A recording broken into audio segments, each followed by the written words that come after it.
Die Idee ist also, während man lernt und wächst und während die Menschheit lernt und wächst, bist du als Masse, individuell, gerade dabei zu verstehen, schön, im Eis.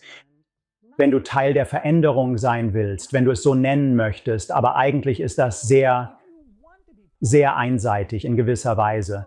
Es gibt alle Arten von Bewegung, schöne Bewegung, reite die Bewegung, sei die Bewegung und hebe. Das Gesamte, das wir sehen und unterstützen und in der Menschheit fördern.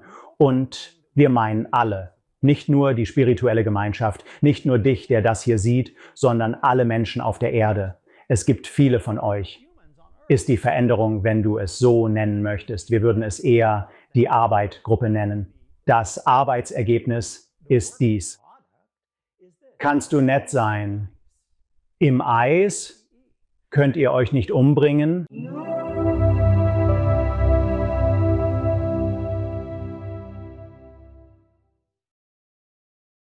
Ich möchte Addison Ames in der Show willkommen heißen. Wie geht's, Addison? Hey, mir geht's super, Alex. Danke, dass ich dabei sein kann. Vielen Dank, dass du in die Show gekommen bist, mein Freund. Ich freue mich darauf, mit dir und dem Wesen, das du channelst, Metatron zu sprechen. Ist das der berühmte Metatron oder nur jemand mit diesem Namen? Ich würde sagen, er ist der berühmte Metatron. Er könnte andere Worte wählen, aber die Leute sind entweder von diesem Namen eingeschüchtert oder lieben ihn wirklich. Ich bekomme viel Feedback zu dem Namen Metatron, aber die meisten kennen ihn. Ich arbeite mit Metatron auf eine Weise, die er als hoch bezeichnet. Ich sehe ihn als ein hochdimensionales Wesen, ohne Form, Persönlichkeit oder Geschlecht, das in viele Bereiche eintaucht. Er arbeitet im All jenseits der Erde und der Menschheit, aber ist momentan stark in die Erde und die Menschheit involviert. Er taucht in unsere Welt ein und arbeitet auf viele Arten, so wie du verschiedene Seiten hast, je nachdem, mit wem du sprichst oder arbeitest. Metatron ist ähnlich. Einige ihrer Zuhörer kennen Metatron vielleicht als Erzengel und das ist eine seiner Visitenkarten.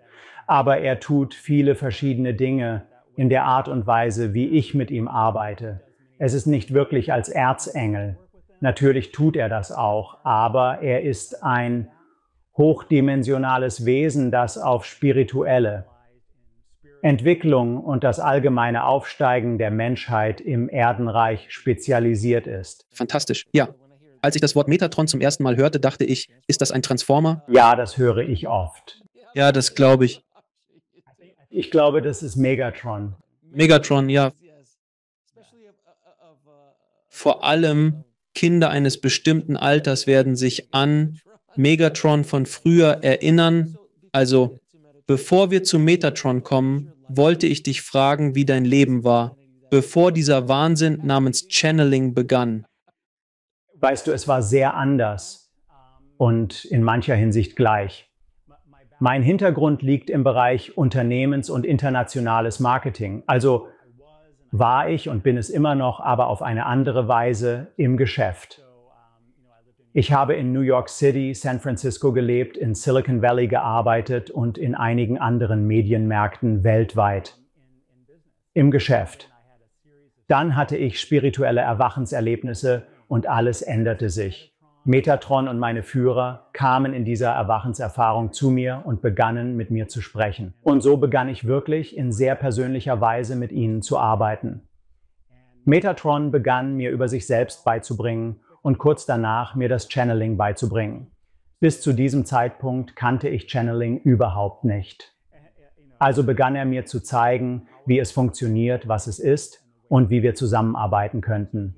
Also haben er und ich, Metatron und ich, so etwas wie einen Deal zusammen. Wir sollen das tun und werden es wahrscheinlich noch eine Weile tun. Und so hatten wir 1:1 Mentoring-Sitzungen und Trainings, manchmal intensiv, die mir beibrachten, wie Channeling funktioniert. Im Laufe der Zeit wurde es immer besser. Dann führte er mich zu echten Menschen in meinem Leben, die Mentoren und in gewisser Weise Führer waren auf eine Weise, die mir half zu verstehen, was Channeling ist und was vor sich ging. Für mich und durch mich in dieser ganzen Erfahrung denn es ist eine ziemlich große Veränderung, eine sehr große Lebensveränderung für jemanden, der ein Channeler ist. Sicherlich haben Sie viele Channeler in Ihrer Sendung und es war eine großartige Veränderung. Es war eine große Herausforderung, aber eine wirklich besondere Erfahrung mit Metatron. Seine Arbeitsweise ist fantastisch, fast wie die eines Professors, sehr akademisch. Viele kennen ihn als wissenschaftlich oder mathematisch und verbinden heilige Geometrie und strukturelles Verständnis mit ihm. Er ist definitiv ein Lehrer. Im Laufe der Zeit hat sich meine Arbeit weiterentwickelt und er hat mich dazu gebracht, meinen Vollzeitjob zu kündigen und mich hauptberuflich dieser Tätigkeit zu widmen. Aber selbst das hat sich im Laufe der Jahre verändert. Jetzt mache ich alles von Channeling und Kursen unterrichten bis hin zur Zusammenarbeit mit erwachten Unternehmen und biete Geschäftsberatung und Executive Coaching an.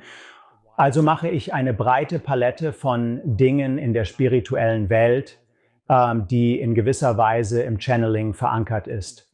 Und es war eine aufregende Reise. Als du zum ersten Mal Stimmen in deinem Kopf gehört hast, dachtest du, du wirst verrückt? Das könnte abschreckend sein. Wie empfindest du es, wenn du anfängst, deine Geistführer oder Metatron zu hören? Sind es Stimmen im Kopf? Hörst du sie verbal? Fühlst du es? Und als es das erste Mal passierte, was zum Teufel? Wie fühltest du dich? Oh, auf jeden Fall. Also ich würde es multisensorisch nennen. Ich höre sie sehr klar in meinem Kopf, ähnlich wie Gedankenfunktion. Manchmal fühle ich es auch äußerlich, definitiv. Oft spüre ich ihre physische Anwesenheit um mich herum. Und die Art und Weise, wie es begann, Alex, war jedoch sehr strukturiert. Es war ähnlich wie, wenn du aufs College gehst und deine 101-Kurse beginnst, deine Einführungskurse, in was auch immer es sein mag. Die Professoren werden dir den Lehrplan geben, die Kursmaterialien umreißen und dich auf eine sehr intellektuelle und logische Weise durch das führen, was du lernen wirst.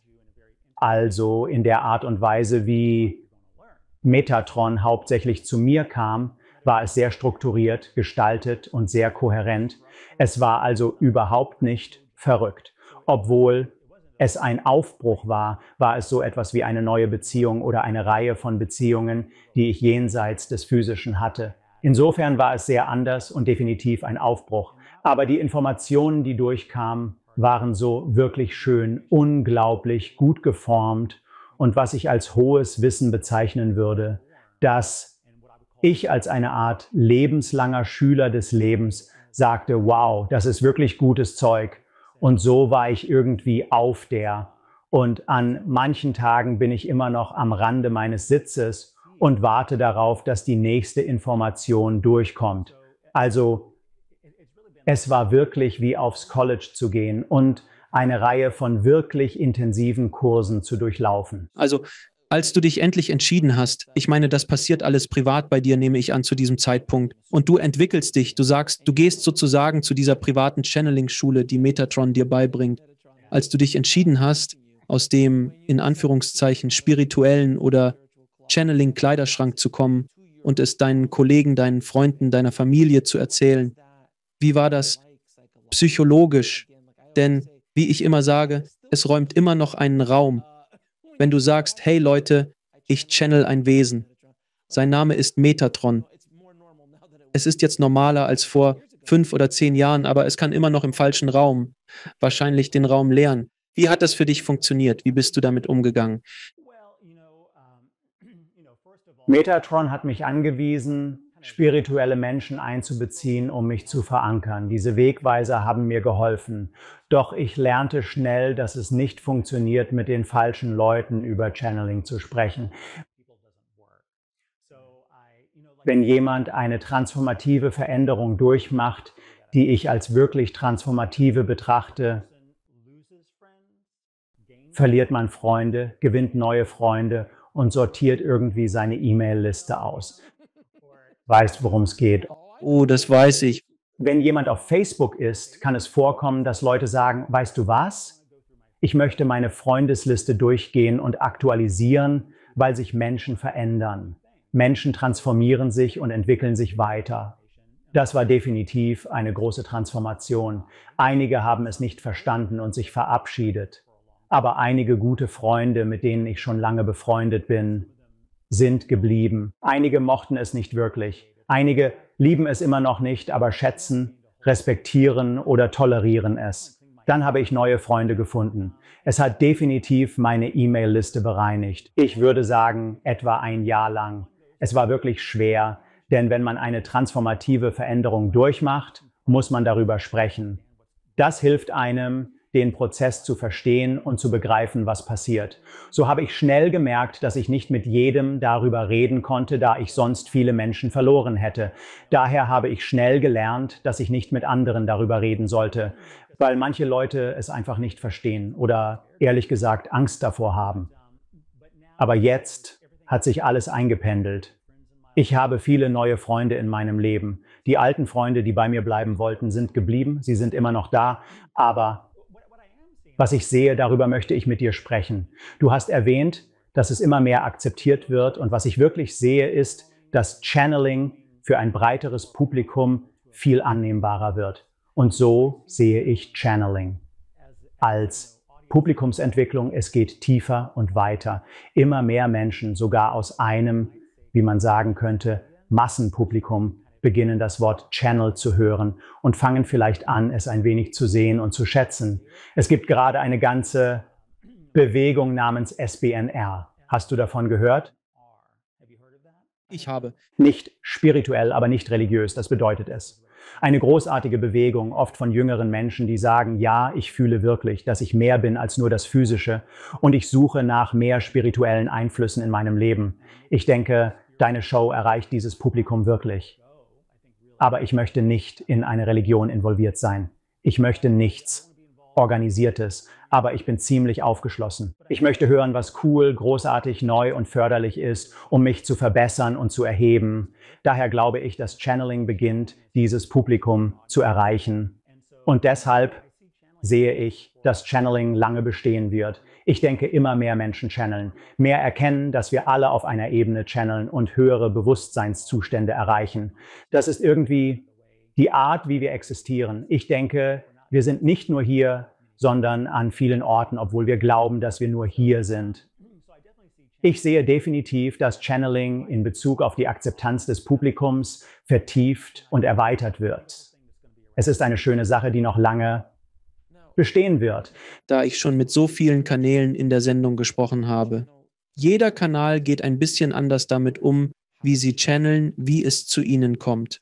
Meines Wissens gibt es eine Optimierungsphase physisch, um mit dem Energieschub umzugehen, der von diesen Wesen oder diesen Engeln oder Geistführern kommt, die eine so hohe Schwingung haben, dass unser Nervensystem, wenn nicht vorbereitet oder eingestimmt, könnte eine Sicherung durchbrennen. Wie war es für dich während dieses Prozesses? Stimmst du dem zu, was ich sage? Und wie war es für dich, dich körperlich darauf vorzubereiten, diese Energie zu bewältigen? Wie sieht dein Channeling-Prozess aus? Bist du ein Trance-Channel, der komplett untergeht? Wie geht das? Von dem, was ich von anderen Kanälen höre, habe ich Ähnliches über einen transformierenden Energiestatus gehört, den Menschen durchlaufen müssen, um mit hochdimensionalen oder ultradimensionalen Wesen arbeiten zu können. Für mich persönlich dauerte es etwa ein Jahr, um mich an diese Energie zu gewöhnen und sie zu beherrschen. Metatron ist eine sehr große und mächtige Energie. Es gab also eine Einarbeitungszeit, ähnlich wie bei einem neuen Job, um die Energien zu verstehen. Bei mir dauerte es etwa ein Jahr. Und es gab Zeiten, in denen ich Nickerchen machen musste und meinen Schlafrhythmus ändern musste, da die Energie intensiv war. Jetzt bin ich daran gewöhnt und sehr vertraut damit. Ich kann erkennen, wenn Metatron hereinkommt oder meine Aufmerksamkeit will oder mit mir sprechen möchte. Es war also ein Prozess, aber ich bin jetzt schon seit einiger Zeit daran gewöhnt. Um deine Frage zu meinem Prozess zu beantworten, jeder Kanal hat seinen eigenen Prozess. Für mich arbeite ich mit Metatron im Kopf. Wie ich schon erwähnt habe, sehe ich ihn als Gedankenfaktor. Wenn er hereinkommt, ist es wie eine Gedankenverbindung, die passiert. Und so verbindet er sich mit mir durch Gedankenfrequenzen, Wellen oder Aussagen. So verbinden wir uns. Es kann sein, dass ich einen Teil Ihrer Frage nicht beantwortet habe. Du bist vollständig trans. Also nenne ich es keinen Transkanal. Es ist ein schneller Übergang, der passiert. Ich trete in den Hintergrund, er kommt herein und es ist eine Ganzkörpererfahrung. Also trete ich zurück, er kommt herein und du sprichst wirklich mit Metatron. Ich schließe meine Augen und ich bin im Sitz, nicht aktiv am Gespräch beteiligt. Also weiß ich nicht alles, was er sagt, aber ich sehe mich nicht in Trance. Ich muss nicht in einen meditativen Zustand gehen oder so etwas. Ich trete einfach ein wenig zurück und lasse ihn hereinkommen und die Führung übernehmen. Du erinnerst dich nicht an alles. Du erinnerst dich so halb. Es ist wie ein traumähnlicher Zustand, in dem du dich an ein paar Dinge erinnerst, aber auch nicht wirklich. Ja, das ist eine gute Frage. Wenn er spricht, folge ich jedem Wort, aber halte es nicht fest. Es ist, als ob er meine volle Aufmerksamkeit hat und deshalb erinnere ich mich nicht an das Ende. Dann geht er weg. Es dauert ein paar Momente, bis ich wieder präsent bin. Und ich erinnere mich vielleicht an ein paar Dinge, die er gesagt hat, aber im Allgemeinen nicht an Zitate oder viele Details. Manchmal höre ich mir das Video erneut an und denke, oh, okay, nun, das war ziemlich cool. Aber ich halte mich an allem fest, was er sagt, während ich channel. Es ist in diesem Sinne sehr traumhaft, weil es Träume sind. Im Traum erinnern wir uns an alles. Doch wenn die Nacht voranschreitet und du aufwachst, denkst du, ich muss mich an den Traum erinnern. Wenn du es bis Mittag nicht aufschreibst, ist es weg. Oder du erinnerst dich nur an ein paar Dinge. Ähnlich in deiner Welt? Ja, ich würde sagen, genau so. Es ist irgendwie so, als ob er meine Aufmerksamkeit hält. Fast wie ich höre dir zu. Ich versuche, jedes deiner Worte zu verfolgen und er hat meine Aufmerksamkeit, aber ich bin dafür nicht empfänglich. Es ist also ein bisschen so, wenn du jemals einen Film bearbeitet hast, wenn du an einer Zeitleiste im Film arbeitest, folgst du nur diesem einen kleinen Punkt, wo die Zeitleiste ist und darauf konzentrierst du dich und dann musst du zurücktreten und sagen, oh Moment, ich muss die Zeitleiste hin und her bewegen und sehen, was früher oder später passiert ist. Es ist ein bisschen so. Aber ich genieße es immer, das Video später noch einmal anzusehen, weil ich dabei meistens viel lerne. Gab es während Ihrer Arbeit jemals eine Sitzung, die jemandem auf so tiefgreifende Weise geholfen hat, dass es Sie einfach umgehauen hat? Wow, gute Frage. Ich würde sagen, ja. Metatron ist ziemlich tiefgründig. Nach der Arbeit mit ihm gehen die Leute oft verändert hervor und arbeiten langfristig mit ihm. Er bietet Metatron-Lehrmodule auf meiner Website an, ein 6-wöchiges Programm. Jedes Mal, wenn die Leute zu einer Klasse kommen, fühlen sie sich bereichert. Am Kursende erleben sie eine echte Transformation, die sie auf ein neues Level hebt. Also würde ich sagen, dass die meisten Sitzungen die Leute mit dem Gefühl verlassen, eine tiefgreifende Erfahrung gemacht zu haben. Was denken Sie, ist der herausforderndste Teil daran, ein Medium zu sein oder diese Arbeit zu machen? Allgemein, auf persönlicher Ebene. Auf einer Ebene, auf einer Edison-Ebene war es schwer zu finden. Wenn ich neue Leute treffe, wenn ich versuche, neue Freunde zu finden, wenn ich mit Leuten rede, ist es schwer zu beschreiben, was ich mache. Manchmal sage ich einfach, dass ich ein Internetgeschäft habe oder ich spreche über die geschäftliche Arbeit, die ich mache, weil ich auch Unternehmensberatung und Executive Coaching anbiete, was reale Geschäftssachen sind. Also spreche ich manchmal einfach darüber. Aber dann wollen manche Leute sagen, oh, kann ich auf deine Website gehen und sehen, was du machst? Und auf meiner Website habe ich alles von Channeling über Kurse bis hin zur geschäftlichen Arbeit. Und manchmal gehen Leute auf meine Website und dann höre ich nie wieder von ihnen, weil sie das Channeling-Zeug sehen und denken, das gefällt mir nicht. Ich würde sagen, persönlich neue Freunde zu finden, kann eine Herausforderung sein, da manche einfach verschwinden. Auf professioneller Ebene würde ich sagen, als Channeler fordert mich Metatron immer heraus, voranzukommen, mich zu verändern und weiterzuentwickeln.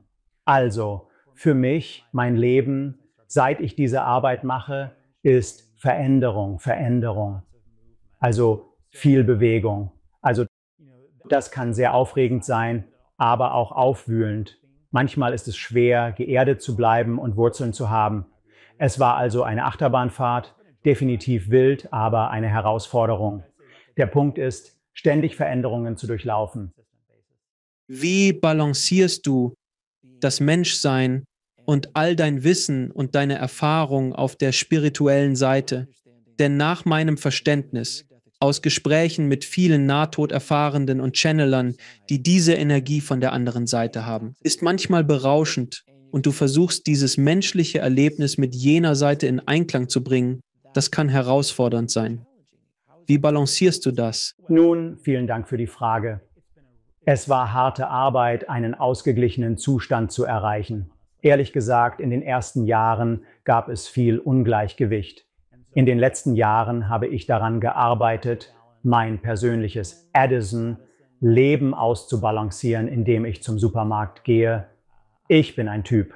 Ich mache typische Dinge. Ich gehe auf Dates. Ich gehe zu beruflichen Networking-Events, spreche auf Konferenzen und mache reale Dinge. Auch Aufgaben, die viel Wissen erfordern, gehören dazu. So habe ich einen Punkt erreicht, an dem ich wirklich umschalte und sogar Metatron bitte, mir Raum zu geben. Es war wie eine Grenzbewertung. Genauso wie du Grenzen mit Menschen in deinem Leben hast, habe ich Grenzen mit dieser Arbeit, mit diesen Energien und mit diesem hohen Wissen. Und so haben wir einen guten Ausgleich gefunden. Ich habe Bürozeiten und Arbeitszeiten, an die ich mich halte, genauso wie Metatron.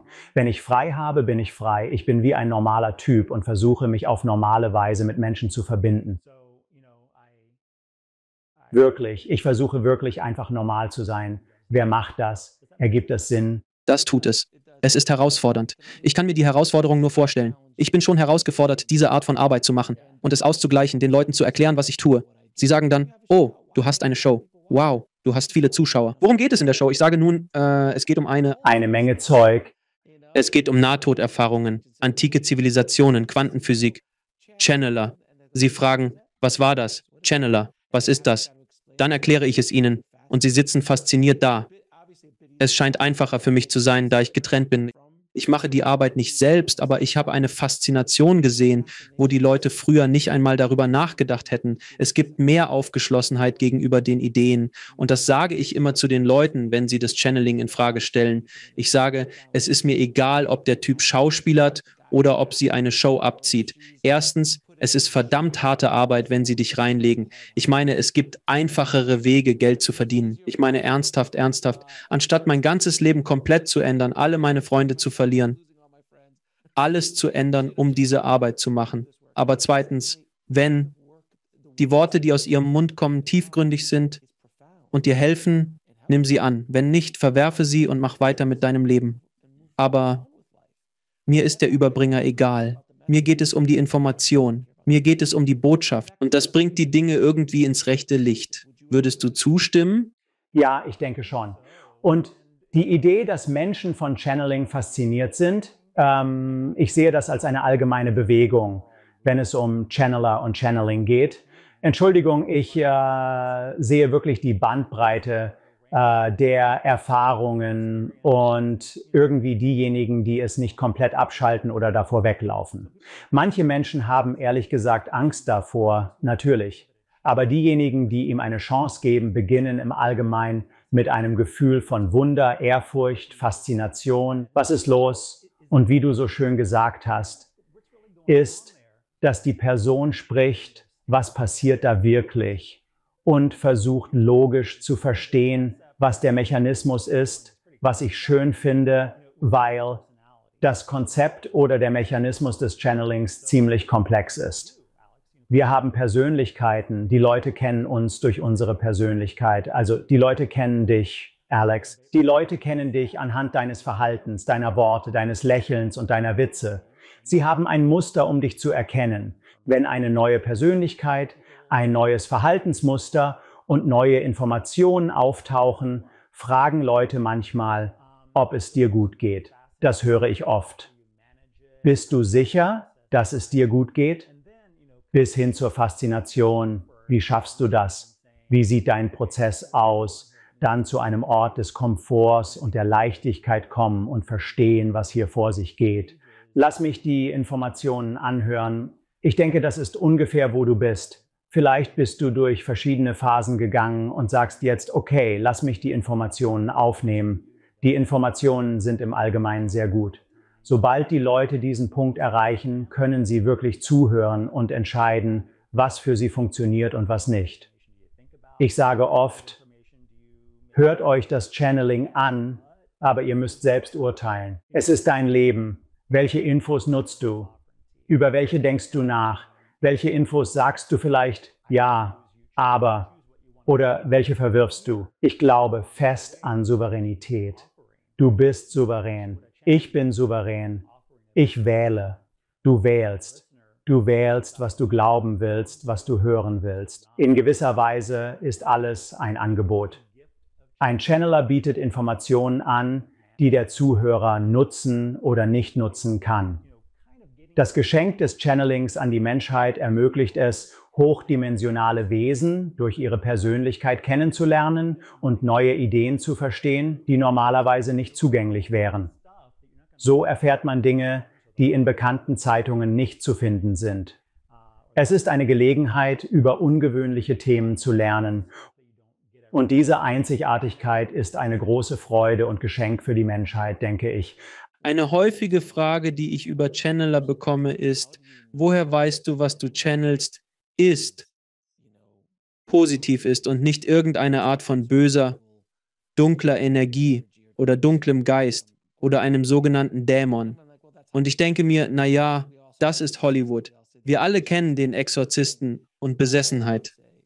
Aber das ist meine Verteidigung. Was denkst du? Es ist so, wenn Sie böse Typen, Zitat Ende, oder Dämonen oder sowas sind, dann sind sie schrecklich in ihrem Job, weil das, was aus dem Mund der Channeler kommt, normalerweise Liebe und Frieden und hilfreiche und wirklich stärkende Botschaften sind. Ich habe noch keinen Channeler getroffen, der nicht in irgendeiner Weise solche Dinge über die Menschheit gesagt und versucht hat zu helfen. Also denke ich, das sind schreckliche Wesen, negative Wesen. Sie machen ihren Job wirklich nicht gut. Was denkst du darüber? Ja, also so sehe ich das. Ich denke, es gibt da draußen viele Dinge. Es gibt da draußen viele Leben. Es gibt da draußen viele Energien. Alle möglichen Arten. Also als ich anfing zu channeln, wusste ich ganz klar, dass es Metatron war. Die Energie war gut, die Informationen waren sehr hoch, sehr liebevoll, sehr tiefgründig. Trotzdem habe ich mich mit einigen Leuten getroffen, die Experten auf diesem Gebiet sind, erfahrene Experten, habe mit ihnen darüber gesprochen, mit ihnen gechannelt, ihr Feedback eingeholt, Leute, die empfindlich auf Energien reagieren und Channeling verstehen, um irgendwie zu verifizieren. Also ging ich zu Experten, 3 von ihnen, manchmal wahrscheinlich 4 oder 5 zu einem bestimmten Zeitpunkt, nur um zu verifizieren und um sicherzustellen, dass alles gut war, obwohl ich das Gefühl hatte, dass es so war. Und ich lehre kein Channeling. Aber wenn Leute channeln wollen, zumindest in einer Art Ganzkörpererfahrung, ermutige ich sie wirklich, sich selbst zu fragen, ist das etwas, das ich tun soll? Resoniert das wirklich mit mir? Ist das Teil meines Seelenrufs? Und dann, wenn ja, ermutige ich sie wirklich, mit einem Experten oder mehreren Experten zusammenzuarbeiten, nur um sicherzustellen für ihre eigene Integrität, dass sie mit der richtigen Energie arbeiten, dass es eine hohe und lichte Energie ist und einige Protokolle aufzustellen, um die ganze Erfahrung zu managen. Zu ihrem eigenen Schutz wirklich, einfach weil es da draußen viel gibt. Also, es gibt viele Kanäle aller Art und ich denke, auf der Weltbühne gibt es einige sehr gute, die großartige Informationen durchbringen und die ich für sehr real, authentisch und echt halte. Können wir jetzt reden? Wir haben schon eine Weile über Metatron gesprochen. Können wir ihn hereinholen und Fragen stellen? Also, ich gehe jetzt raus. Metatron kommt gleich herein. Du kennst das Prozedere. Er ist sehr interaktiv. Wenn er Fragen hat oder du welche stellen möchtest, mach einfach mit, wie wir es gerade tun. Du kannst genauso mit Metatron sprechen. Klingt gut? Alles klar, klingt fantastisch. Ich freue mich darauf. Danke, mein Freund. Großartig, sicher. Einen Moment, Alex. Und wir sind Metatron in der Höhe. Wir steigen tief hinab. Und wenn wir zu dir sprechen, sprechen wir mit Respekt. Alex Juan, was wir dir sagen möchten, ist Folgendes. Du bist und du bist. Weißt du, was das bedeutet? Du bist und du bist. Was denkst du? Ich weiß nicht, was das bedeutet. Nun, erklären Sie es und schreiben Sie es auf. Wenn Sie Notizen machen, ermutigen wir Sie, Notizen zu machen, weil Sie heute etwas lernen könnten. Sie wissen viel, aber es gibt immer mehr. Ein wichtiger Punkt unserer heutigen Lehre. Sie sind und Sie sind, was bedeutet, dass Sie mehr sind als nur Alex und Sie, die dies sehen. Sie sind mehr als nur Ihr Name. Sie sind mehr als nur eine Eins. Du bist viele. Um es wirklich aufzuschlüsseln, du bist und du bist bedeutet. Du bist. Sicher, du bist ein Typ. Du sitzt da in deinem Stuhl und machst diese Sache, aber du bist, was bedeutet, dass du über das Physische hinausgehst. Du bist jenseits der Form, wie hohe Ideen herabfallen, was übrigens du bist. Und alle, die das hier sehen, ihr seid alle hohe Ideen, die in Form herabgefallen sind. Schreib es auf. Ich bin eine hohe Idee, die in Form gebracht wurde. Und die Art und Weise, wie wir Metatron von oben arbeiten, ist, dass wir alles als Ideen sehen, die herabgesenkt wurden, in der Vorstellung, dass alles ist. Alles ist Bewusstsein. Alles sind Ideen, konzeptionelle Verständnisse, die dann Form annehmen. Die Vorstellung, dass du eine Form hast, ist wirklich nur eine Idee. Und das ist eine alte Idee, aber sicherlich wahr. Alles, was du siehst, ist wirklich, aber auch nicht. In gewisser Weise ist es wie ein Traum, wenn du mit dem Typen sprichst, den du vor dir siehst. Es sind konzeptionelle Verständnisse, die der Geist als feste Form begreift. Doch das ist es nicht. Also die Idee, dass du bist und du bist, bedeutet, dass du bist. Du denkst, du bist Alex in Form, doch du bist so vieles jenseits der Form und in Wahrheit, einer sehr hohen Wahrheit. Letztlich bist du es wirklich nicht. Das Konzept der Form ist ein Konzept, was bedeutet, dass es eine Idee ist. Wie bei einer Show-Idee könntest du sagen, ich habe diese Idee. Ich möchte diese Art von Show machen. Ich möchte diese Art von Sache tun. Es ist ein Konzept, das du weit über deinem Kopf hast. Und während du darüber nachdenkst, zickzackt es nach unten und wird zu etwas, wird zu einer Form. Du sprichst es in die Existenz. Du nutzt die Idee. Du sprichst mit anderen Menschen darüber. Du schreibst es auf. Du tippst es, textest es, sprichst es aus und bringst es zur Manifestation, die als Form bekannt ist. Nun, das Konzept der Form ist wieder nur eine Idee und nichts ist. Jetzt nehmen wir das, was man ein existenzielles Konzept nennen könnte, und bringen es in deine Umgebung, also in deine physische Welt. Und wir sagen, du bist, also in der physischen Welt, was ein Verständnis von dir selbst ist, ein sehr hohes Verständnis, das nach unten gebracht wird. Wir wollen dich nicht herabsetzen, sondern sagen, dass deine Erdenwelt niedrig ist. In dem Sinne, dass sie sehr dichte physische Form bewohnt. Kennst du dieses Konzept, Alex? Ja, bin ich. Genießen Sie übrigens dieses Gespräch? Ich bin. Gut, bleiben Sie dran. Es gibt noch mehr. Also, wie Sie diese tiefe, dichte Form verstehen, die sehr dicht ist. Sie ist hart und schnell. Es gibt Autounfälle leider und Autos prallen ineinander. Und wenn Sie jemals einen Autounfall gehört haben, ist es sehr laut und sehr beunruhigend. Haben Sie schon von einem Autounfall gehört, der passiert ist? Ja, habe ich. Ist es beängstigend? Ja, weil es eine hohe Dichte ist, die sehr schnell auf eine andere Dichte trifft. So ist dein Leben in gewisser Weise das Leben in dieser Form, die du hast. Es ist wie ein Autounfall nach dem anderen. Wir wollen euch nicht erschrecken, aber wenn ihr Menschen trefft und Ideen habt, prallen diese Ideen aufeinander, genau wie in Teilchenbeschleunigern und atomaren Explosionen und, sagen wir, Fusionen, Dinge wie diese, da treffen Dinge aufeinander. In eurer Welt, an dem Ort und Raum, in dem ihr jetzt lebt, ist es hoch. Ideen fallen herunter in eine scheinbar dichte Form, die immer wieder zusammenstößt. Also in dem Bereich, in dem du lebst, der ist und nicht ist, aber denkt, dass er in dichter Form ist, wird immer zusammengeschlagen. Also, da ihr alle an diesem Ort des Zusammenpralls seid, ob ihr es mögt oder nicht, so funktioniert es. Wenn du an Teilchenphysik, Atomenergie und solche Dinge denkst, das bist du. Du bist Atomenergie. Du bist aus Atomen gemacht. Es ist nichts da draußen oder etwas Vergangenes, Gegenwärtiges oder Zukünftiges. Es bist du. Es ist das, was dich ausmacht. Du bestehst aus Atomen, die ständig zusammenstoßen. Du lebst in einer Umgebung des Zusammenstoßens.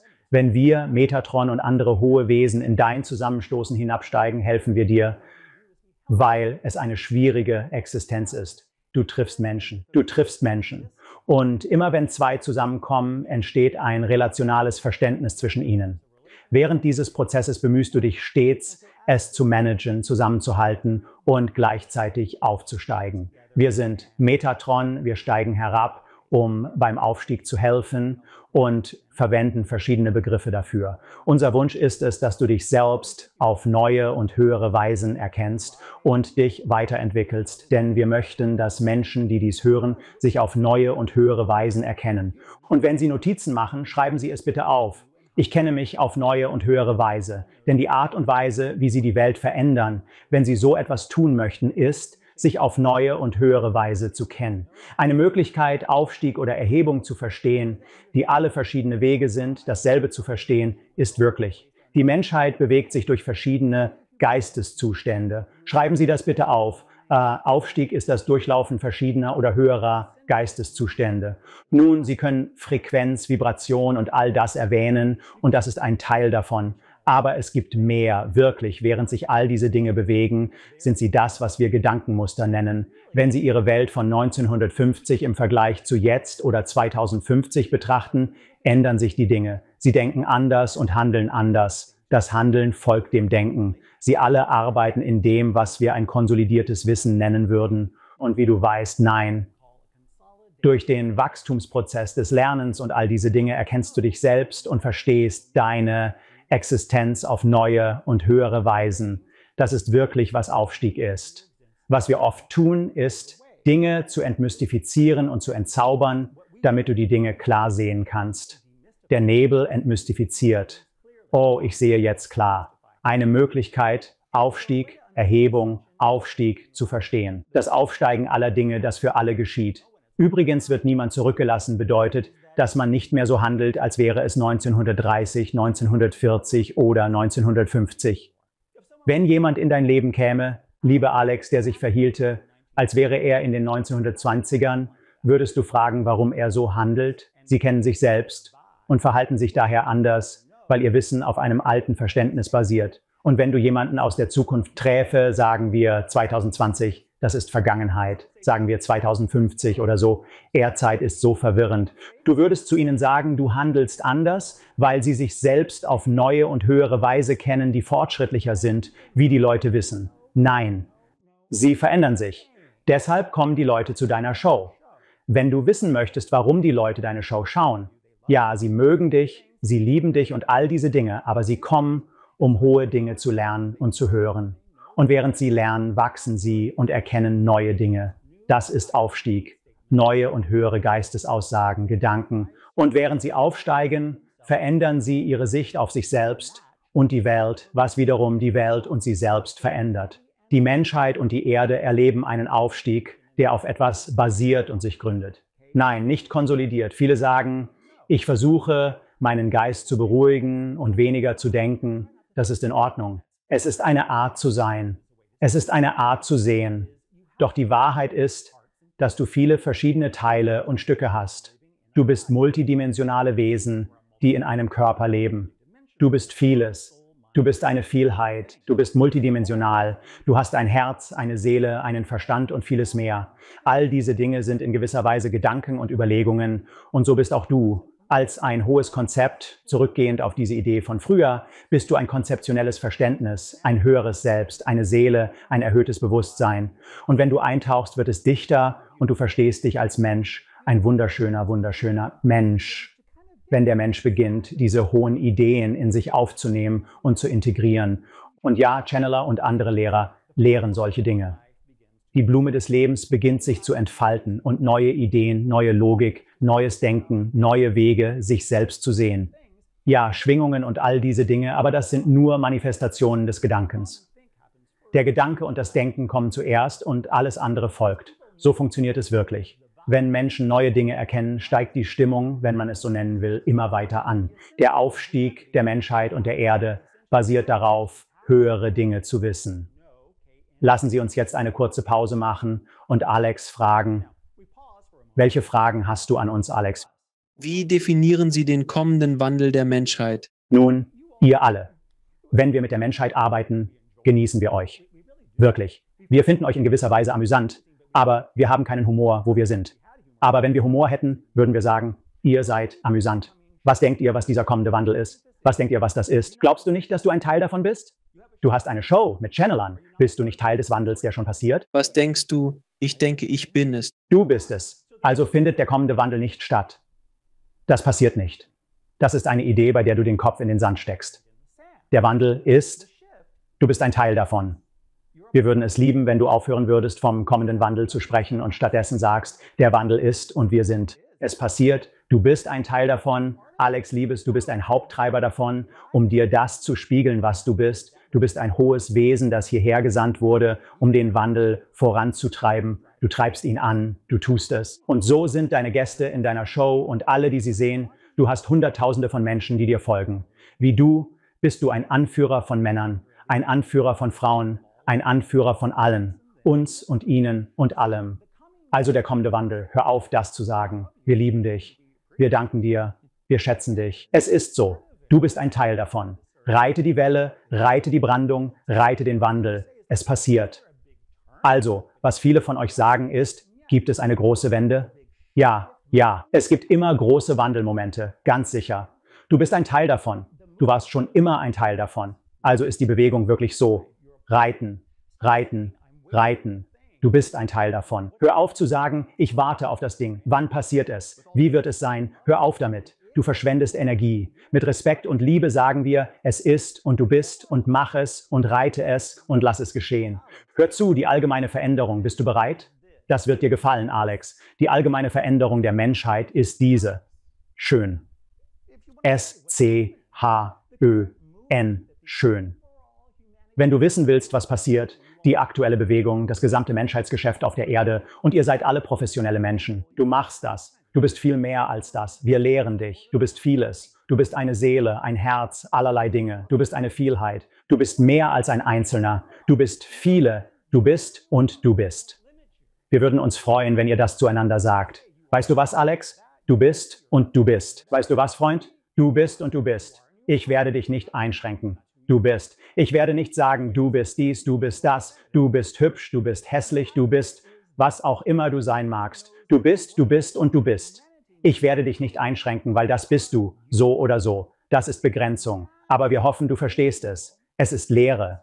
Die Idee ist, dass während du und die Menschheit wachsen und lernen, du als Teil der Masse individuell gerade dabei bist zu verstehen, schön im Eis. Wenn du Teil des Wandels sein möchtest, wenn du es so nennen willst, aber eigentlich ist das sehr einseitig in gewisser Weise. Es gibt alle Arten von Bewegung, schöne Bewegung, reite die Bewegung, sei die Bewegung und hebe.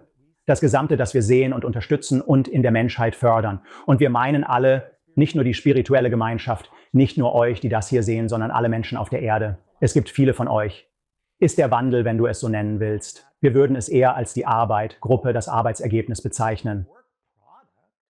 Kannst du nett sein im Eis? Kannst du einander nicht töten? Kannst du nett sein? Kannst du nicht unhöflich sein? Kannst du nett sein? Kannst du das nicht tun? Aber kannst du nett sein? Ergibt das für dich Sinn? Was denkst du, Alex? Wir würden es gerne hören. Es macht vollkommen Sinn. Ich verstehe vollkommen, was du sagst. Ich erwähne den kommenden Wandel oft, da mein Publikum es anspricht. Ein guter Hinweis für Leute wie dich und Entitäten wie dich, um die korrekte Entwicklung zu erklären. Ich stimme vollkommen zu. Wir stecken in der Evolution. Es gibt keinen anderen Weg. Einige wichtige Dinge für Ihr Publikum und Sie, falls Sie es in Betracht ziehen möchten, sind diese. Was sind die vielen, vielen Dinge, die Vielzahl, von denen ich ein Teil bin? Was bringe ich mit? Was sind meine angeborenen Fähigkeiten und Begabungen? Was tue ich? Was bringe ich mit? Was biete ich an? Und wie kann ich das Beste daraus machen?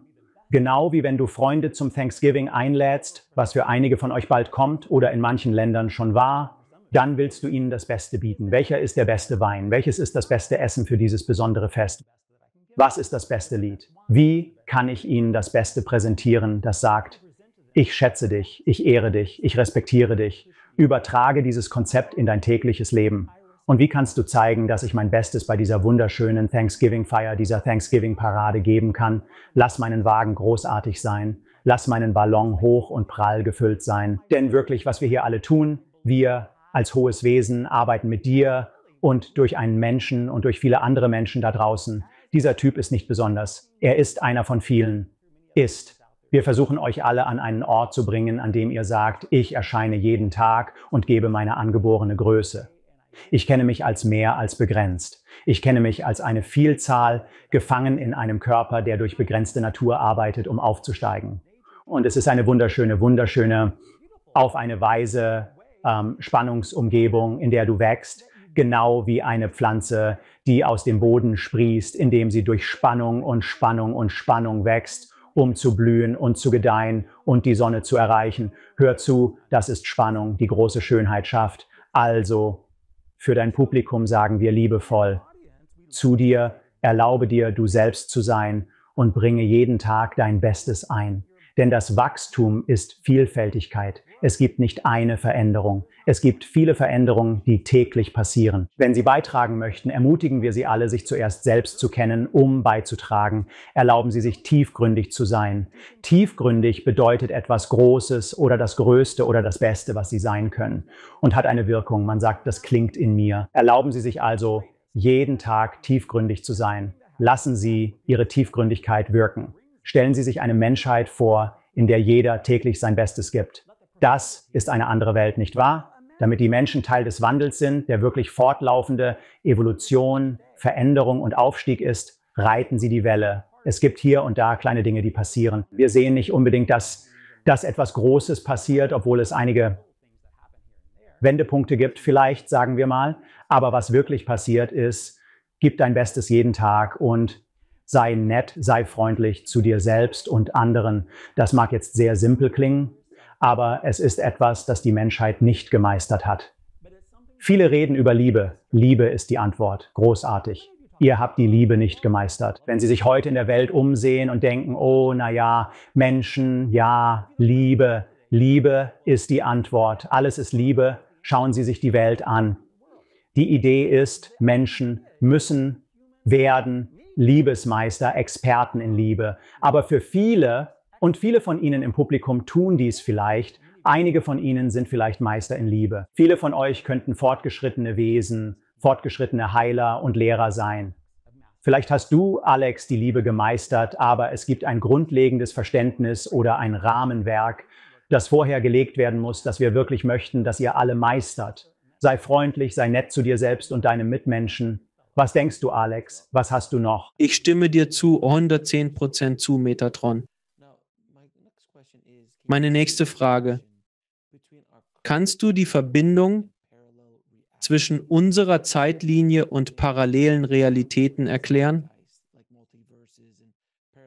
Dieses Thema taucht vermehrt auf, wie Multiversen und parallele Realitäten. Diese Ideen sind heute präsenter als vor 20 Jahren. Schöne Frage. Zunächst sprechen wir über Zeitlinien als Trend. In Ordnung?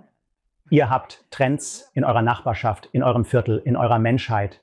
Diese Trends sind wie neue Ideen, die in euer Bewusstsein kommen. Ihr seht, wie sich etwas entwickelt und denkt, oh, das ist jetzt hier. Die Leute reden darüber. Es ist ein Trend. Würdest du zustimmen, dass Zeitlinien zu einem Trend geworden sind? In der Masse schauen die Leute Filme und sehen Zeitlinien. Sie sehen auch Sachen über Zeitlinien auf Kanälen. Sind Zeitlinien jetzt im Bewusstsein? Ja, es soll so sein, weil es ein Trend ist, die Menschen zu erwecken, damit sie wissen, dass diese Dinge existieren. Jetzt werden wir Zeitlinien ein wenig entmystifizieren. Zeitlinien halten. Sie sind Halter von Dingen, wie eine Zeitkapsel. Wenn du jemanden kennst, der eine Zeitkapsel nimmt, füllt er sie mit Dingen aus einer bestimmten Zeitregion, einem bestimmten Zeitbereich. Sie legen es in eine Zeitkapsel und vergraben sie im Boden. Sie vergraben es. Irgendwann später öffnen die Leute es vielleicht und sagen, oh wow, schau mal. Schau dir diese Sachen aus dieser Zeit an. Wie reizend, wie neuartig. Eine Zeitlinie ist eine Kapsel für Energien, Informationen, Erinnerungen und mehr. Es gibt viele Zeitlinien. Sie existierten lange vor eurem Bewusstsein und werden lange danach bestehen. So funktioniert alles. Wir sind in Metatron auf hoher Ebene, arbeiten im All. In der Mehrheit des Alls gibt es verschiedene Auffassungen von Zeit und ihrer Definition. Und ja, es gibt das, was wir parallele Universen nennen würden, aber in gewisser Weise nicht ganz, aber darüber sprechen wir gleich. Alles hat eine gewisse Ordnung und Abfolge, was bedeutet, dass Dinge hier, dort und dazwischen geschehen. Du hast heute wahrscheinlich deine Schuhe angezogen. Wahrscheinlich hast du deine Schuhe nach deiner Hose angezogen, weil du in Ordnung und Abfolge gearbeitet hast. Zeit in einer einfachen Weise, wie du sie verstehen würdest, ist also Ordnung und Abfolge. Zeit existiert also eigentlich nicht, aber Ordnung und Abfolge schon. Macht das Sinn für dich? Ja, das tut es. Gut. Einfache Möglichkeit, Zeit zu verstehen und zu entmystifizieren, Zeitlinien halten. Ordnung und Abfolge. Das ist also eine einfache Art zu verstehen. Zeitlinien, was du als Zeit betrachtest, sind Ordnung und Abfolge, was bedeutet, dass Dinge hier und dort passieren. Und alles, was du tust, ist Ordnung und Abfolge. Du bist also gewissermaßen Ordnung und Abfolge, bekannt als Zeit. Diese Energie, Ordnungen und Abfolgen werden in Zeitkapseln gespeichert, geordnet nach Ordnung und Abfolge. Bist du hier? Gut. Die Existenz anderer Multiversen und Universen ist sehr real, da es draußen viel gibt. Was wir die Menschheit ermutigen zu tun, und hört gut zu, ist: Seid euch all dessen bewusst, aber auf die Weise, wie es euch dient. Wir sind Metatron und manchmal sind wir praktisch, nicht immer, aber manchmal. Während ihr an euch selbst arbeitet und viele Menschen euer Programm schauen, kümmern wir uns um euer Publikum und lieben euch. Ihr alle versucht zu sagen, wie kann ich meinen spirituellen Weg verbessern? Wie kann ich aufsteigen? Einige fragen, wie kann ich besser werden? Was ist das hohe Wissen, Metatron? Lehre mich die hohen Dinge, damit ich besser werden kann? Das Besondere an Zeitlinien ist, dass jeder seine eigenen hat. Alex, du hast deine. Jeder Zuschauer hat seine eigenen. Und wo ihr sie haltet, liegt an euch. Viele von euch halten sie im Äther oder anderswo, aber ihr solltet eure eigenen Zeitlinien meistern. Meistert eure Zeitlinien. Die Idee, alles zu verändern, ist großartig, aber vernachlässigt euch nicht, sonst funktioniert es nicht. Die Idee all dieser verschiedenen parallelen Zeitlinien, die Botschaft, die wir ihnen geben würden, ist, dass alles verbunden ist. Ihr alle seid verbunden. Kunst, alle geometrische Kunst ist verbunden. Und so sind auch Zeitlinien alle verbunden.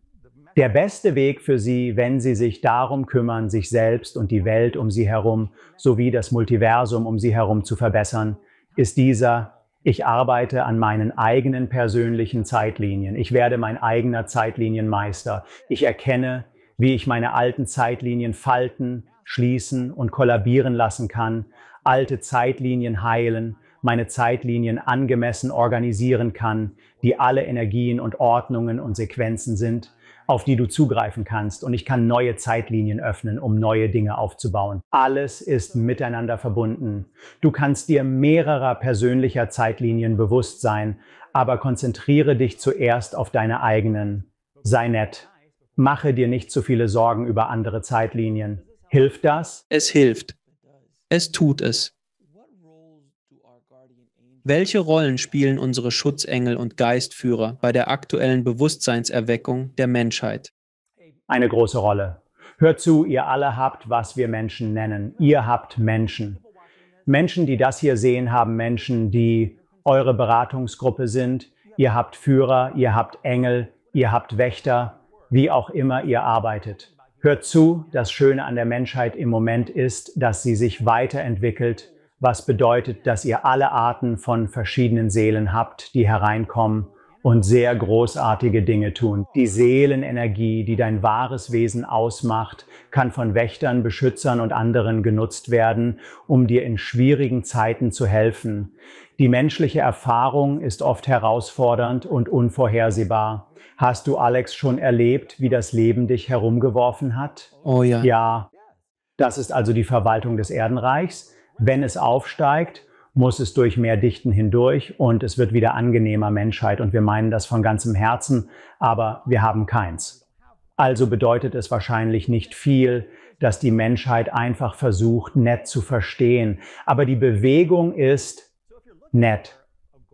Wenn du also nach einem Ziel suchst, setze dir ein Ziel für dich und die Menschheit. Es ist so einfach, wie nett zu sein. Versuche einen Tag lang wirklich, wirklich nett zu dir selbst und zu allen in deinem Leben und zu allen, die du triffst, zu sein.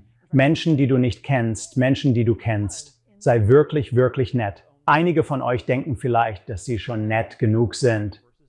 Doch versuche noch netter zu sein und achte darauf, dies täglich zu praktizieren. Durch diese Handlungen veränderst du deine Zeitlinien, die Welt und die umliegenden Multiversen. Alles ist miteinander verbunden. Wenn sich also das Seelengewebe der Erde verändert, bringt es verschiedene Arten von Wesen, Energien und Dingen hervor. Kurz gesagt, Führer, Engel, Wächter und andere arbeiten gemeinsam daran, der Menschheit beim Aufstieg zu helfen. Das ist die allgemeine Bewegung. Es ist nicht einmal eine spirituelle Bewegung. Es ist nicht einmal eine Erwachensbewegung. Es ist nicht so, dass die Leute da draußen, die nichts davon wissen, nicht helfen. Glaub es oder nicht, auch wenn Kriege ausbrechen, Flugzeuge abstürzen, schlimme Dinge passieren, was passiert ist, Evolution, Erhebung, Aufstieg und Erwachen. Wirklich, selbst für die Menschen, die es nicht einmal wissen. Niemand wird zurückgelassen. Das Erwachen ist wirklich das. Ich sehe Dinge, die ich vorher nicht gesehen habe, was wirklich das Konzept des Wissenszuwachses ist. Ich weiß und ich wachse Sendungen wie diese und andere. Es gibt viele verschiedene Fernsehsendungen und andere Dinge da draußen, die alle hohes Wissen vermitteln und die Menschen erwachen. Hier ist eine der großen Komponenten davon. Nicht viele Leute sprechen darüber, nicht viele Channeler sprechen darüber, aber der Generationenwechsel ist das. Jetzt hör dir das an. Das wird auch deine Frage beantworten. Wie bei jeder Generation gibt es neue Ideen, erwachte Ideen, hohe Ideen, die geboren werden. Also viele Leute, sagen wir mal, vielleicht in deiner Altersgruppe, vielleicht die Durchschnittsaltersgruppe deines Publikums sagen, ja, wenn sie sich die Welt jetzt ansehen, in der Komplexität, die ihr alle vielleicht versteht, denkt ihr vielleicht nicht an die Erhebung der Menschheit auf der Erde. Vielleicht denkst du nicht an kommende Generationen. Beobachte die neuen Generationen. Beobachte sie. Sie bringen neue, hohe Ideen, wahrscheinlich sehr anders als gedacht. Diese Ideen helfen beim Erwachen, unterstützen das Heben und die Erhöhung von Menschheit und Erde. Verstehst du? Ja, das tut es. Können Sie uns das größte Missverständnis nennen, das wir Menschen auf der Erde über die andere Seite haben? Möchten Sie unsere ehrliche Antwort? Was ist die andere Seite? Von welcher sprichst du? Wenn du stirbst und diese irdische Ebene verlässt, gehst du auf die andere Seite. Wir wissen nicht, wo es ist. Aber durch den Schleier, wenn du willst. Also gut, die Vorstellung, dass es mehrere Aspekte, Dimensionen und Orte gibt, ist sehr komplex. Die andere Seite ist eine schöne Idee, aber es entspricht nicht der Realität. Wir sind Metatron und hoch. Unser Ziel ist es zu entmystifizieren, ohne jemanden zu beleidigen. Es existieren viele verschiedene Orte, Räume und Aspekte. Und wir können sie Dimensionen nennen, aber wir nennen sie Orte und Räume, wo Dinge geschehen, wo Ordnung und Abfolge herrschen. Es gibt also wirklich keine andere Seite. Es gibt viele verschiedene Arten von Orten, wohin Menschen gehen. Aber wir würden sagen, das größte Missverständnis ist die ultra einfache Vorstellung davon, wie das funktioniert. Respekt auf jeden Fall für das Überqueren und die Bewegung davon. Aber Seelen, das ist es wirklich. Die Seelenenergie geht an viele verschiedene Orte und Räume. Es hängt wirklich nur von unserer Perspektive ab, worüber Sie sprechen. Mit allem gebotenen Respekt für Sie und alle, die dies sehen, sehen wir nicht, dass es wirklich eine andere Seite gibt. Wir würden sagen, dass es, wenn man so will, viele verschiedene Seiten gibt. Aber das ist nicht ganz richtig. Es gibt viele verschiedene Orte und Räume, wohin die Seelenenergie geht. Hört zu. Ihr denkt, ihr seid Menschen. Das haben wir vorhin gesagt. Erinnert euch an eure hohen Ideen, eure Vorstellungen. Unser Thema. Wie wenn ihr im Mutterleib empfangen werdet, richtig? Kennt dieses Konzept, Empfängnis. Eure Ideen werden empfangen, hineingeworfen, wenn man so will, in den Mutterleib, richtig? Deine Ideen, nahezu in physischer Form. Aber du denkst, du bist wie ein Mann, eine Frau, ein physisches Wesen, ein anderes, ein Sie. Was auch immer es sein mag, die Wahrheit ist, dass du, man könnte sagen, Seelenlicht, Seelenenergie, deine hohe Energie bist, die hineinfällt und eine Form annimmt. Also, die Energie, die du bist, die man als Seele bezeichnen könnte, ist wie eine Essenz von dir. Das ist wahrscheinlich die beste Art, es zu sagen. Verlässt. Und die Seele geht und macht andere Dinge, aber es hängt einfach von der Seele ab, wohin sie geht. Sie könnte in einen anderen Körper fallen. Es könnte ein anderes Seelenziel anderswo haben. Es könnte eine Weile dauern, auf die nächste vorgeplante Gelegenheit zu warten, um einzutauchen und etwas zu tun. Es hängt davon ab, was die Seele tun muss. Verstehst du das? Ja, das tut es. Jede Seele ist anders. Jede Seele hat ein anderes Niveau, der Aufstieg, der Evolution. Es gibt Wesen wie Jesus oder Buddha oder aufgestiegene Meister, die sich zu anderen Ebenen entwickeln. Könnten Sie über aufgestiegene Meister sprechen? Sicher? Nun, lassen Sie uns zuerst sagen, dass dies der Ort ist, an den die Seele geht. Es gibt viele verschiedene Orte. Lassen Sie uns über Seelenziele sprechen, da Sie über den Übergang gesprochen haben. Ist es möglich, dass Ihre Seelenenergie aus anderen Orten und Räumen außerhalb der Erde stammt? Einige Seelen auf der Erde sind erdgebunden, was bedeutet, dass sie dazu bestimmt sind, auf der Erde zu sein, und das ist sozusagen ihre Aufgabe auf Seelenebene. Dann tauchen sie in das ein, was wir Seelenziele nennen. Sie tauchen auf, tauchen wieder ab und machen so weiter. Einige unter euch tragen Seelenenergie aus fernen Orten und Räumen außerhalb der Erde in sich, obwohl ihr hier Zeit verbringt. Es könnte ein Leben oder sogar mehrere sein, je nach eurem Seelenpfad. Aufgestiegene Meister sind Seelenenergie, die auf der Erde gelebt haben, doch das ist nicht ihre wahre Identität. Sie haben ein spezifisches Reich, eine Region, Verhaltensweisen und eine bestimmte Spezies gemeistert. Insgesamt haben aufgestiegene Meister ein bestimmtes Reich gemeistert, eine bestimmte Region, ein bestimmtes Verhaltensset und eine bestimmte Spezies wie die menschliche Spezies. Einige der Erwähnten haben die menschliche Spezies wirklich gemeistert, aber es gibt auch Seelenenergien, die aus anderen Orten und Räumen kommen und hereinkommen, um zu sagen, lasst uns der Menschheit helfen, lasst uns dieses Menschending eine Weile machen. Diese Seelenenergien verhalten sich in einem Körper, tun ihr Ding und teilen manchmal ihre Seelenenergie, um die Aufgabe oder Rolle eines aufgestiegenen Meisters zu übernehmen. Wenn du die Dinge entmystifizieren möchtest, erzähle die Wahrheit darüber, dass der Mensch wirklich über sich selbst nachdenkt. Wie bereits erwähnt, bist du nicht nur eine Sache, sondern viele Dinge. Also die Idee, dass ich als Seelenenergie nur eine Sache mache, stimmt vielleicht nicht immer. Aufgestiegene Meister können Seelenenergie haben, die mehrere Dinge gleichzeitig tut. Die aufgestiegenen Meister, so wie ihr mit ihnen arbeitet, sind im Allgemeinen nicht nur eine Sache. Sie kennen sich selbst in der Weise, dass ihre Seelenenergie auf viele verschiedene Arten an verschiedenen Orten und in verschiedenen Rollen verteilt ist. Ergibt das für dich Sinn? Beantwortet das deine Frage? Das beantwortet meine Frage.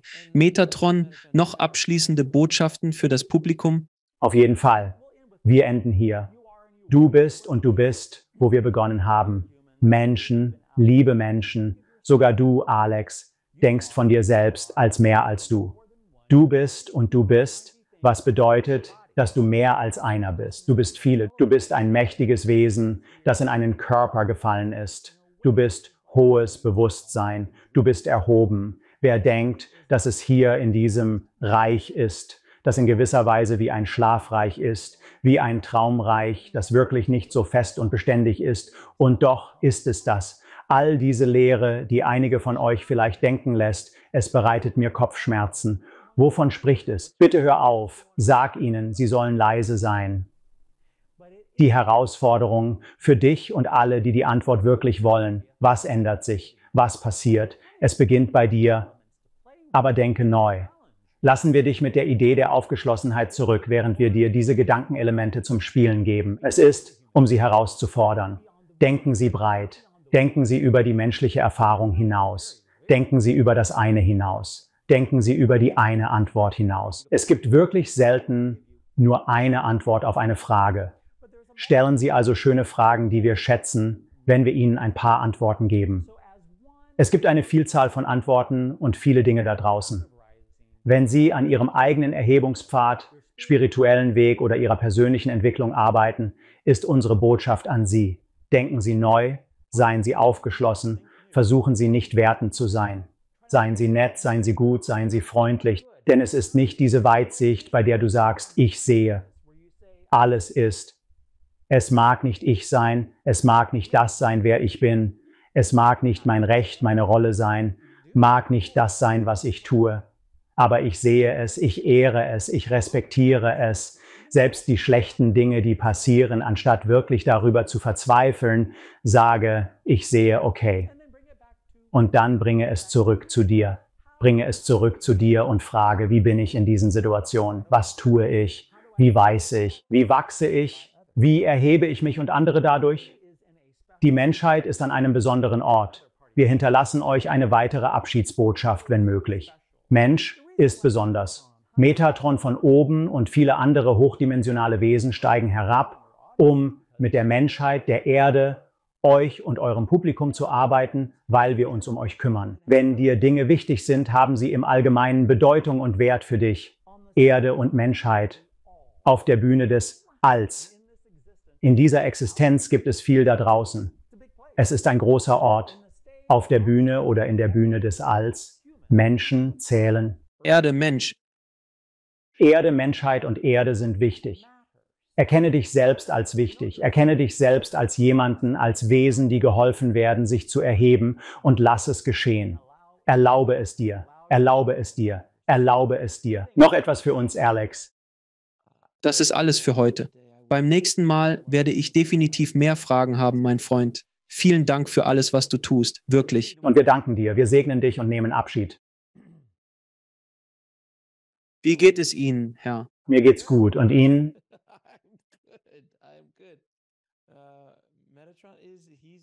Er ist interessant. Er ist es. Er hat viel Energie. Er hat viel Energie. Sehr professoral, wie du sagtest. Auf eine gute, sehr gute Weise. Wie gesagt, ich bin einzigartig, da ich wahrscheinlich mehr Kanäle erlebt habe als die meisten Menschen. Daher habe ich eine sehr einzigartige Perspektive. Seine Energie habe ich wirklich genossen, fand sie sehr gut. Nun gut. Vielen Dank an Metatron. Danke, Metatron. Er sagt Danke, seine Energie zieht sich zurück, und vielen Dank für die freundlichen Kommentare. Er ist einzigartig, manchmal herausfordernd. Ich weiß nicht, ob er dich herausgefordert hat, aber er ist sehr aufgeschlossen, sehr besonders. Nun, ich werde Ihnen ein paar Fragen stellen, die ich allen meinen Gästen stelle. Was bedeutet für Sie ein erfülltes Leben? Keinen Moment eines Tages zu verschwenden. Wenn du in der Zeit zurückgehen könntest, um mit dem jungen Edison zu sprechen, welchen Rat würdest du ihm geben? Ich denke oft darüber nach. Ich überlege, welche Antwort ich dir gebe. Ich würde wahrscheinlich sagen, mach dich bereit. So etwas in der Art. Schnall dich an. Schnall dich an. Das wird eine wilde Fahrt. Ich habe das nie erwartet, also mach dich bereit. Wie definierst du Gott oder Ursprungsenergie? Oh wow, das würde ich nicht sagen. Was ist der ultimative Sinn des Lebens? Beziehung zu nur Beziehung. In Ordnung. Ich denke, ein tiefes Verständnis dafür, warum alles in einer Beziehung steht. Existenz ist, was passiert, wenn dies mit jenem in Beziehung steht. Alles ist eine Existenz in Beziehung, die Sinn ergibt. Wo können Interessierte mehr über dich und deine großartige Arbeit erfahren? Danke dafür. EdisonAmes.com ist meine Website. Ich habe einen YouTube-Kanal, Edison Ames. Dort finden Sie Channeling-Videos von Metatron. Folgen Sie mir auf Facebook, Ames Official, und LinkedIn, Edison Ames. Haben Sie abschließende Botschaften? Für das, weißt du, ich liebe deine Show, Alex. Und ich liebe, was du tust. Und ich genieße es, deine Podcasts zu schauen und all deine. Ich schätze das. Meine Botschaft ans Publikum. Ich hoffe, es hat euch gefallen und euch geholfen. Und Ihnen großartige Denkanstöße gegeben hat. Ich schätze dich und deine Arbeit, um den Planeten weiterzuentwickeln und zu heben, mein Freund. Also, ich schätze dich. Danke, Alex. Ich schätze dich auch. Danke fürs Zuschauen. Klicken Sie unten auf ein Video, um fortzufahren, und vergessen Sie nicht zu abonnieren.